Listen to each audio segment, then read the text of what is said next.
Greetings to all the learners. Welcome to CEC lecture. The topic of analysis is government and governance.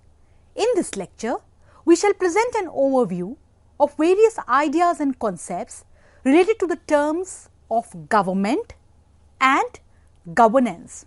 In this lecture, we shall also attempt to present a critical interpretation of the different views of various ideas and concepts related to the terms of government and governance. To begin with, what do we mean by government? Government signifies group of people who rule or run the administration of a country. As per popular understanding, it signifies a body of representatives where the main function is governing, controlling the state at a given point of time. It is often said that when we talk about government, it is the medium through which the power of the state is employed.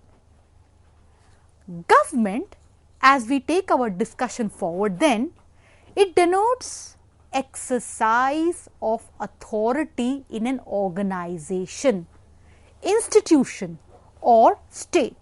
So therefore, when we debate on the concept of government, this exercise of authority within an organization, institution or state has to be analyzed carefully. As per the popular definition of the term government that we got from our online sources, government signifies exercise of political authority over the actions, affairs amongst others of a political unit, people amongst others, as well as the performance of certain functions for this unit or particular aspect. Also looking into the action of governing, the implications of the political rule, the impact of the administration amongst others. It is very important to note, dear learners, that as we try to understand government, government is closely related to politics, and this is very essential to understand that how government is related to politics, because both the ambit of politics as well as that of government is the public sphere.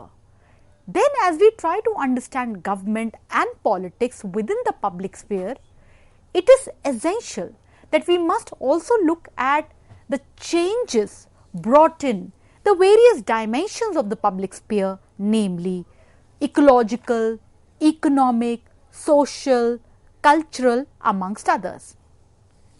Government is an institution or a system made of groups of people that take care or manage a country or a state. Now, each government has its fundamental principles. We all know that there are various types of government models, and each model has a set of fundamental principles, assumptions to drive its work. Now, as we are trying to understand government, the idea of power is very essential. Power means ability to influence the behavior of others. When we are talking about power, it is very essential that this ability to influence the behavior of others is a very significant dimension of government also. But in that aspect, we will look at the realm of authority. Authority is legitimate power, that is power with the right to do so. Authority is acknowledged duty to obey rather than on any form of coercion or manipulation. That is, authority is legitimate power. As we are talking about power and authority, let's take the important distinction between amongst three kinds of authority presented by the German sociologist Max Weber. Max Weber distinguished amongst three kinds of authority based on different grounds over which we can situate the authority.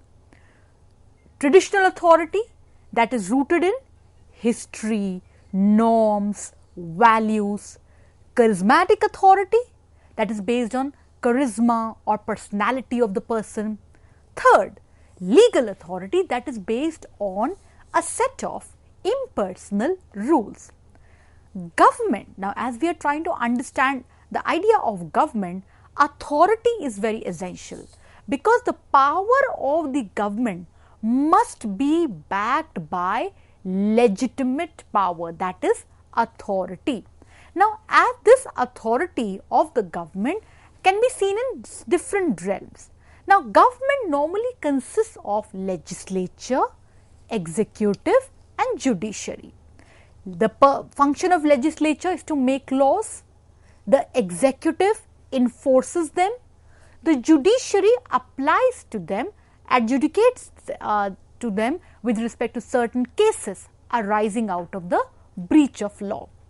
Now, based on this functioning of legislature, executive and judiciary, we have different types of government. The parliamentary system of government, wherein there are two executives, the nominal executive is the head of the state. An example, president, while the real executive is the prime minister who is the head of the government. The role president or the monarch, or what is role of president or monarch is primarily ceremonial, while the prime minister along with the cabinet wields the effective power. In contrast to this is the presidential system of government, wherein there is only one executive. In this system, the president is both the head of the state and government.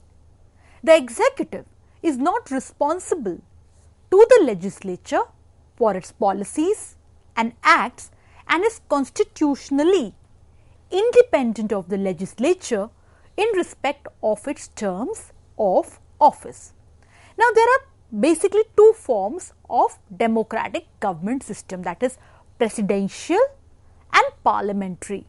The main difference between this system is the extent of power separation between judiciary, executive and legislature.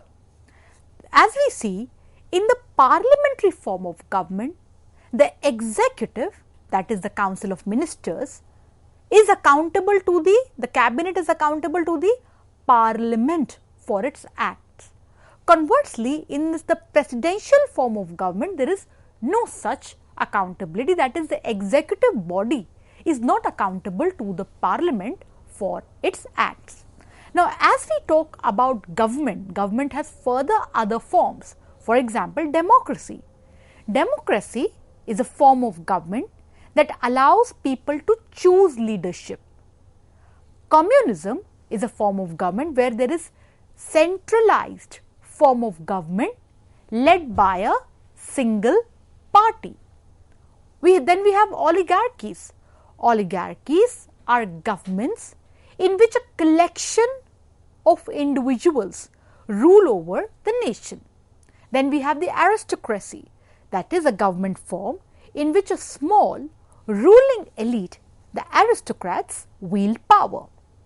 Then there is monarchy. Monarchy, the power system wherein that appoints a person as head of the state for life or until abdication. Now, there are two types of monarchies, constitutional monarchy and absolute monarchy.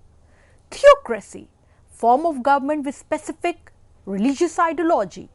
Totalitarianism, authoritarian form of government in which the ruling party recognizes no limitations on its powers.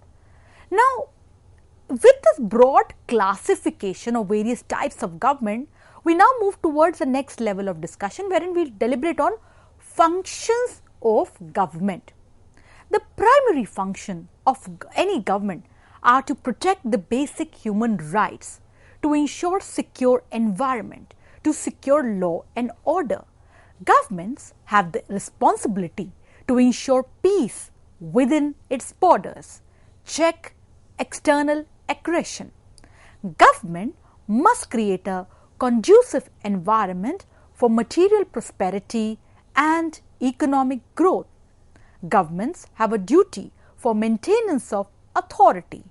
Governments are duty bound to look after administration as well as look after civic education in the polity. Now, with this discussion on the functions of government, on the types of government and the conceptual clarification of government, we now go towards the next aspect of the lecture, that is towards governance. Dear learners, governance implies act of governing or ruling. Governance is what governments do. Governance is a very important concept. Today, this concept has a bearing on almost every discipline: economics, management, sociology, political science, international relations, international organizations, management principles, amongst others. Governance as a concept, as an idea, is useful for all organizations as well. Now, politics that we just discussed, that has a very important bearing with respect to government.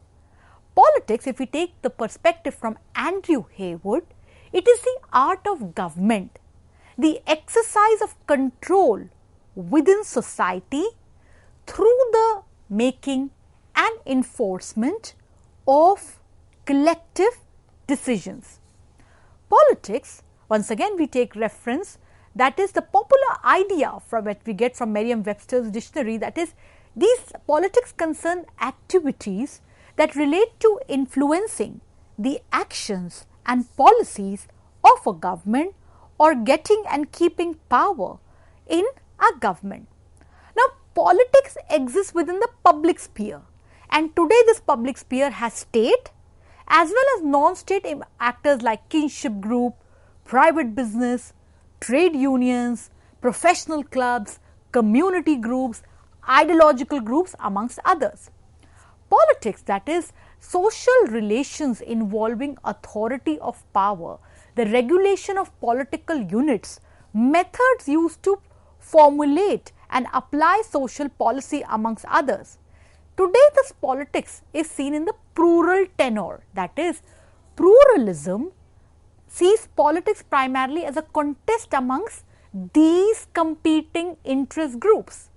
Power then is the ability to get one's way even in the face of the opposition to one's goal.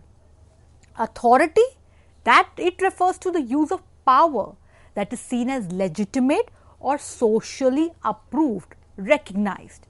The elite theory of politics, dear learners, asserted that a community of affairs are best handled by subset of its members.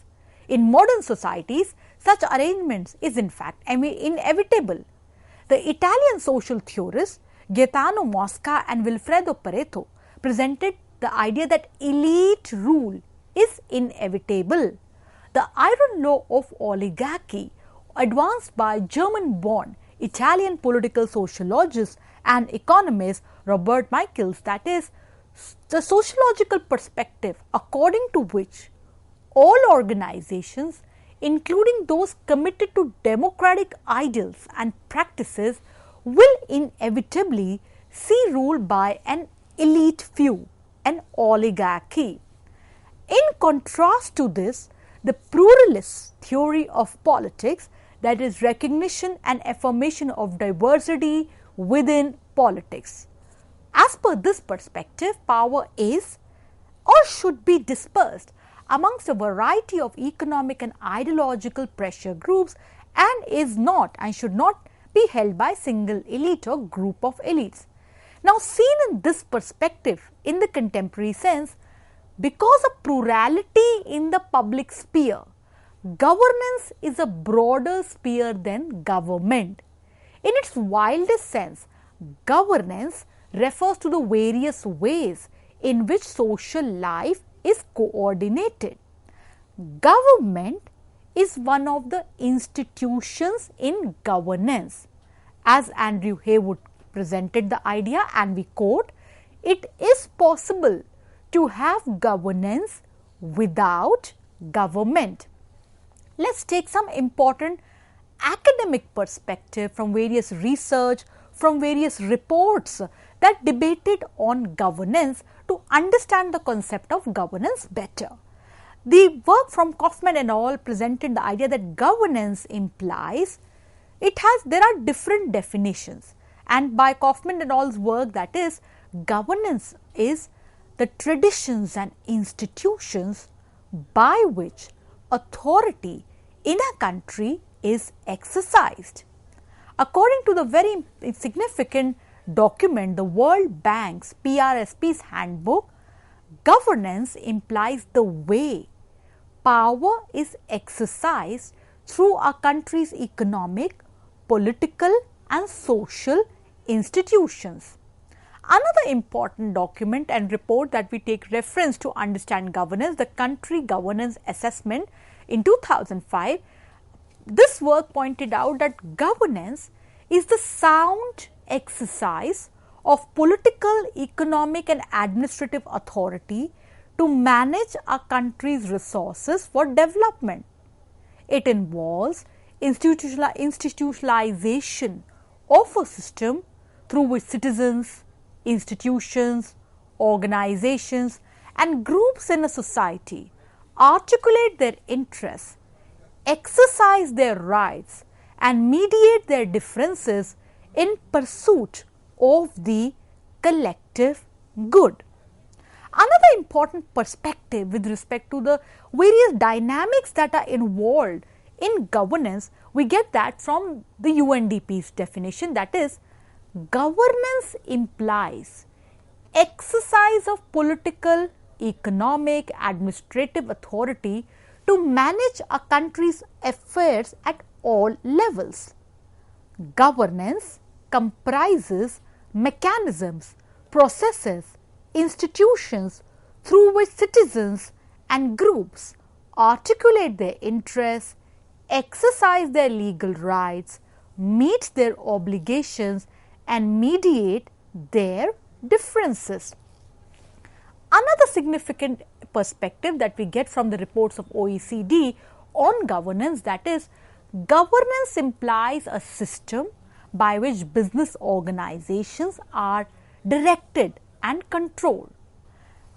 As per the IOG report, we quote from there, governance includes interactions among structures, processes, traditions that determine how power and responsibilities are exercised, how decisions are taken, and how citizens or other stakeholders have their say.